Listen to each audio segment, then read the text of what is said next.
Japanese people love, the UK culture, England English culture, because probably we are both island nations, and also Japan has the longest continuing hereditary monarchy, and of course the UK monarchy is very famous. Queen Elizabeth is a really wonderful person, and we have our emperor. So there are many similarities, and also probably we have the cultures of understatement.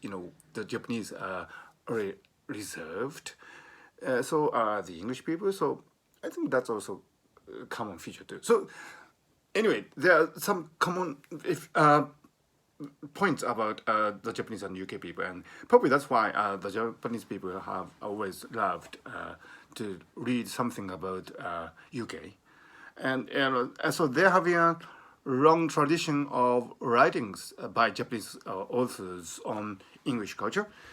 This is the latest coming from Mikako Brady, a really brilliant writer. She's a star. She once came to my radio show and we chatted over Zoom. She was in Brighton. And this latest from her is called Still Wandering Around the Wild Side. Yeah, it's in Japanese, my native language, but she lives, Mikako, she lives in Britain. She writes about the middle-aged man, mostly white, living in and around Brighton, and it's such a deep understanding of human nature and keen observation of sometimes, bohemian, idiosyncratic behaviors of these individuals that makes this book such a delightful read. Mikako was really revolutionary in the long tradition of writings about England in Japanese book world, because up to sometime the writings about England were made mostly by scholars who spent some years in Cambridge, Oxford, and all these usual suspects, and consequently the writings tended to be more academically oriented and also dealing with only a tiny part of the English society. So when you think of England as a wide spectrum, if the English spectrum, the UK spectrum is this wide, the typical writings on England by Japanese authors dealt with only this portion, this portion. But Mikako changed all that.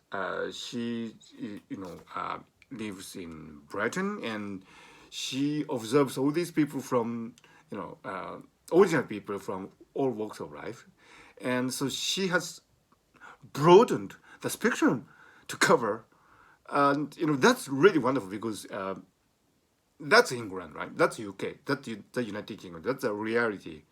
So with this book and other writings, and Mikako helped us, have the reality of English life sink in, rather like the great Ken Loach films. Mind you, Ken Loach is really popular in Japan.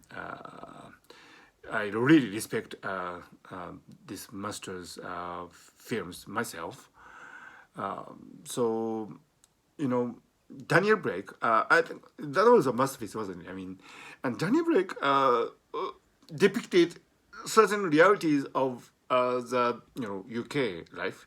So did Mikako's writings. So mind you, these are bestsellers. I mean, some of her books have sold, really hundreds of thousands of copies, and people cannot have enough. I cannot have enough. So whenever Mikako publishes a new book, I jump on it and read it immediately.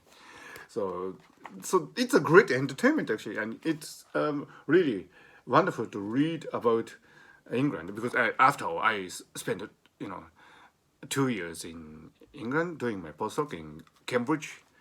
Uh, but I really love. I once went to Brighton, and it's a wonderful city, and I love to read about people living in Brighton and so on. And it also gives you insight into the extraordinary struggle that these people are going through in, contemporary England, and that is actually our common predicament, isn't it? I mean, in every nation we have our problems, and of course, not mentioning the current pandemic. We do have social, economical, political issues, and that is beautifully dealt with insight, deep insight, and deep understanding of the human nature in this book. So, a wonderful author, Mikako Brady. Yeah, she's married to a British, originally from Japan, and she's a great writer. So thank you, Mikako, for writing these wonderful books. And I think because of Mikako, I think the bond between Japan and UK has been solidified, and I it's a marvelous read. And I hear that Mikako is actually working on some fictional books as well. So I'm really looking forward to, you know, reading her fictions as well. So, another wonderful book.